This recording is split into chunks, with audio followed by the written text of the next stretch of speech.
What up, everybody? It's B-Boy Morris here. Welcome back, and we're here to talk to you about the movie Sinners. Word. So I just got done watching the movie Sinners. One of my favorite lines from the film is, "Are you guys brothers?" Nah, we cousins. So one of the things I wanted to say was the film, to me, it had so many different themes going on all at the same time. And when I watched it, I almost forgot the aspect that it was, a horror film, a vampire film. I got so engaged, with the story of the brothers and Miles in the film, which was the preacher boy, Sammy, I called him Miles by his real name, about their story about starting a juke joint and how passionate they were about the music, about blues. And also, being in 2025, blues is not one of the biggest music genres, of our time right now. So just that feeling of that sound of music, bringing it back, and then also the soul and pain of blues in general was definitely something that was an attribute to this film, as well as that the music itself, because there were other genres of music within this film, was a character and was used to, speak about things happening in an entirety in the film. So shout out to Ryan Coogler for that, because there's one cinematic scene where you go through different generations of music at one point in time, and it was really done with care and ease. And I feel like if anybody else would have done something like that in film in today's standards, it could have gone so wrong, but it didn't. It worked. And I remember while I was watching, I was like, yo, this could go left field, but Ryan made it work, and it made sense. And there's just so many things that I really enjoyed about this film. And like I said, it made me forget about the fact that it was a horror film until, 50 minutes into the film. Then the vampires start showing up, and you're like, oh snap, this is a horror film, because you just want to see if the twins are gonna be able to pull off getting this juke joint to work. And you're starting to, get familiar with the brothers and their love lives and where they've been for the last, I believe, 7 years, and everything that's going on in Mississippi in 1932. So we get into the thick of the film. The juke joint is working out. Everything's going well. And like I said, the vampires start showing up, and slowly you kind of get to meet the vampires and, the normal tropes, garlic, sunlight, silver, get brought into the equation. So on that aspect, there was nothing really brought new to the equation, but the way the vampires were presented, the background of one particular vampire, the head vampire, was different because that hasn't really been portrayed in film as well. So it was really good, and him bringing his cultural background into it for one particular musical and dance scene was amazing and educational, and they did it in a way where, I wasn't taken aback, oh, this music doesn't speak to me. It actually made me more interested, in that type of music as well. And on top of that, with his character in general, everybody did a standout job. And I just feel like, as, the main antagonist, I wanted to know more about why was he in Mississippi? What drew him there? Why did this group of, let's just say bounty hunters or vampire hunters bring him there? I understand why they left if you watch the film, which was hilarious.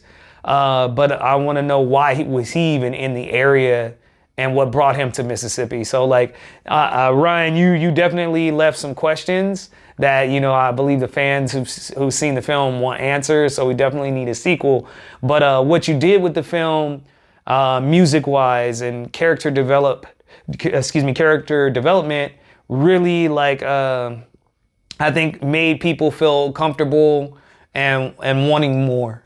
And then just to have a nice little wrap up to this, at the end of the film, there was a mid-credit scene and a post-credit scene. And see, I was unaware, so I only watched the mid-credit scene.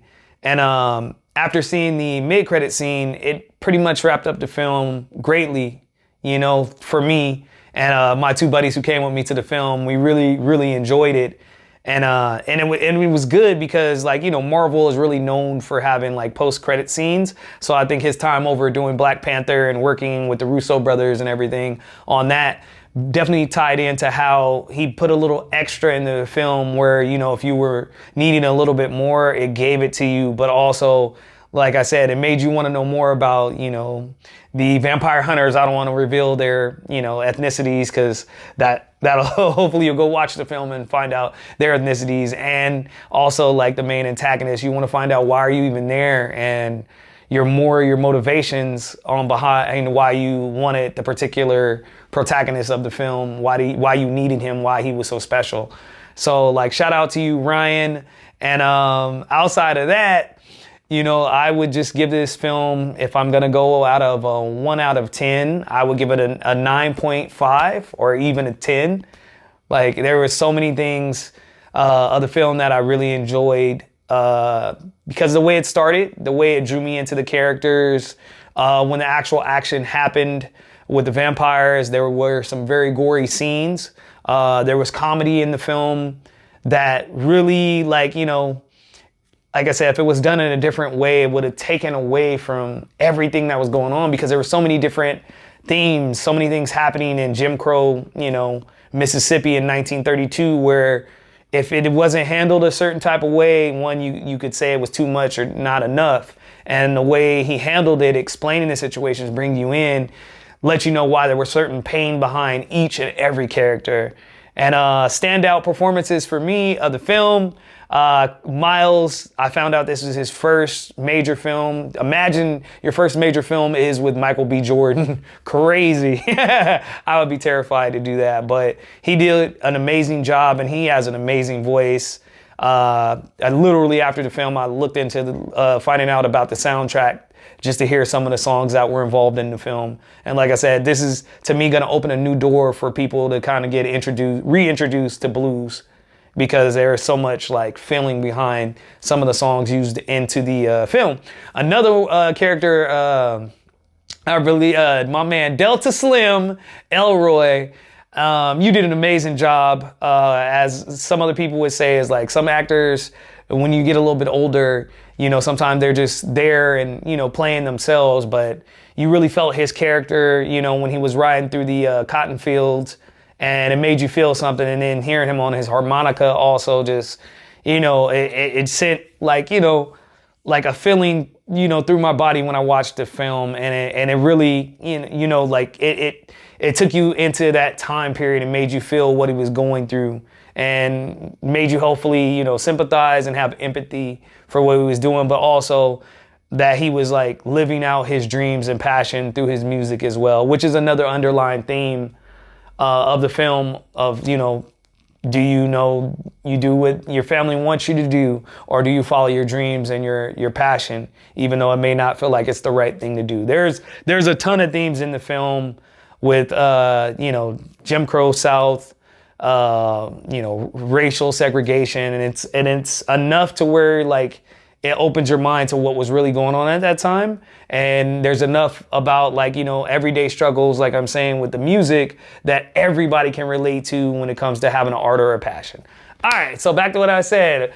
I gave it a 9.5 out of 10 or a 10, depending on, there were a couple of scenes there, the cons, where it was like, for me, it was a little much on some of the fantasy scenes where I don't want to reveal anything. A certain character is about to pass away, and I know why they chose that scene, and I like the scene, but, you know, to me, it was a little bit too much.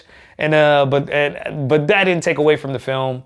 Literally, it left me wanting more. And then, like I said, with the mid-credit scene, it gave me a great feeling to where it ended, where it needed to be. I would super be open to seeing a sequel, but if this is just a standalone, I'm 100% for it. And Ryan, there was a B-boy in the film. Now, come on, bro. I'm from California. I break. Come on, man. If you ever need a B-boy, break dancer, if you will, for the people who are not the normies, holla at your boy. But we're going to give this one, like I said, 9.5 out of 10, if not a 10. All right. Thank you for listening to my review on Sinners. I try to keep it as spoiler-free as possible. We will probably come back with some spoilers to talk about some exact moments. Let me know what you think about in the comments, like or dislike. Let me know what I could have done better. And peace.